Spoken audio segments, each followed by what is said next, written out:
Hello and welcome to my channel. I'm Gizmo, your neurospicy demonic bookworm, here with another book review.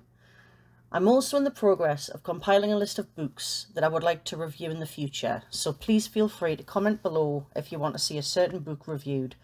And if there's enough interest and it piques my interest, I'll gladly do it. If you like my channel, please consider joining my Patreon. Link is in the description below. Today's book review is for the book And Then There Were None by Agatha Christie.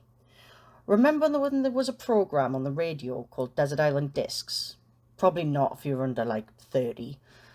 I guess I am showing my age a bit there. They would get celebrities on for their top 3 records they would take with them if they were stranded on a desert island.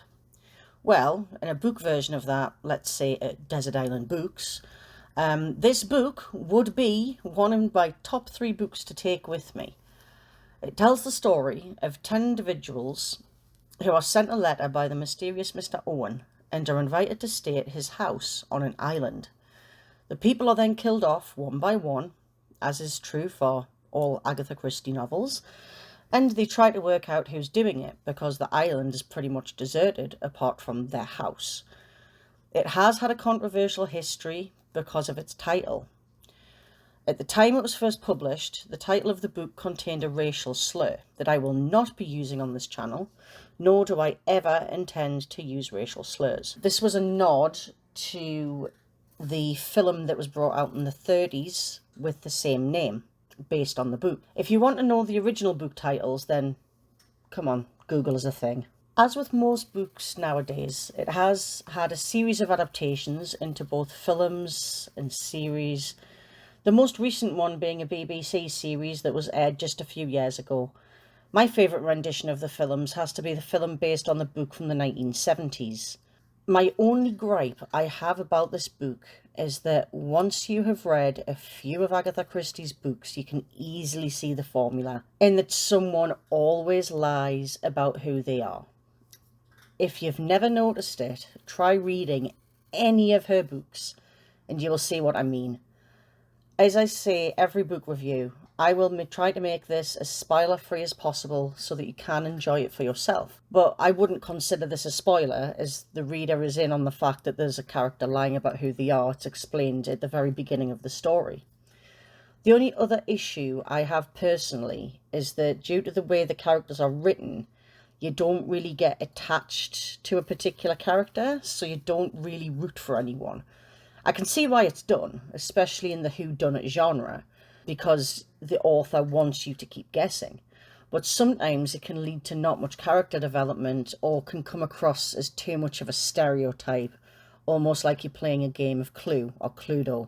I do like the fact that it is written from each individual person's point of view. So in some books you can get maybe 1 point of view, 2 point of views, maybe 3 point of views at most. This goes from 10 points of view. And to make it easier, they actually put the name of the character that they're talking about at the top before you start reading. So that is really interesting, because then you can see the thought process behind the characters as well as just what they were saying according to the person telling the tale. And Then There Were None reads a bit like you're watching a TV show, something similar to The Traitors, or playing a game of Among Us, or watching somebody play a game of Among Us, because you can feel the characters becoming more and more paranoid as each of the bodies start to pile up. No one's free from suspicion. They do not trust anybody. The characters are well described so that the reader can form their opinions from quite early on in the book. There is good use of descriptive language as well, so you can actually have a vivid idea of how the house on the island starts out looking like a paradise, full of mystery and excitement.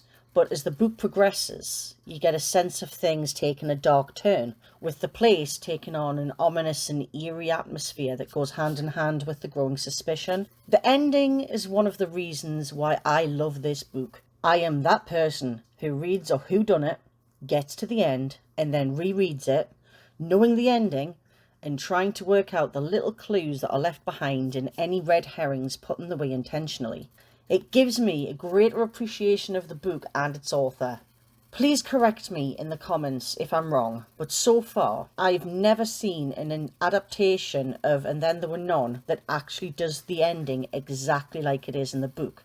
But I think this is mainly due to not being translatable to the big screen.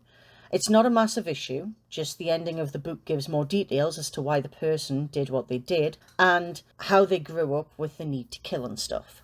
I would give And Then There Were None by Agatha Christie a solid 9 out of 10.